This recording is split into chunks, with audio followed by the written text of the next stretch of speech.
নমস্কার বন্ধুরা, আমি অ্যাস্ট্রো এসএলজি থেকে বলছি।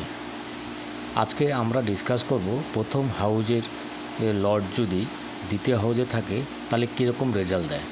প্রথমে আমাদের জানতে হবে প্রথম হাউজের লর্ডের ফাংশান এবং দ্বিতীয় হাউজের লর্ডের ফাংশান। প্রথম হাউজের লর্ডের ফাংশন হচ্ছে প্রথম হাউজ নিজেকে রিপ্রেজেন্ট করে, নিজের পার্সোনালিটিকে শো করে, এবং দ্বিতীয় হাউজের লর্ড ফ্যামিলিকে, ওয়েলথকে এবং অ্যাসেটকে বোঝায়। এখন সাপোজ প্রথম ঘরের মালিক যদি দ্বিতীয় ঘরে বসে তাহলে ম্যাক্সিমাম দেখা যায় যে সেই পার্সন ফ্যামিলি কাজের সঙ্গে যুক্ত থাকবে। এখন ধরি কোনো জাতকের কর্কট রাশি, কর্কট রাশির অধিপতি হচ্ছে চন্দ্র দ্বিতীয় ঘর মানে সিংহ রাশিতে বসে গেছে। তা এখন জানতে হবে চন্দ্র হচ্ছে ইমোশনালের কারক গ্রহ।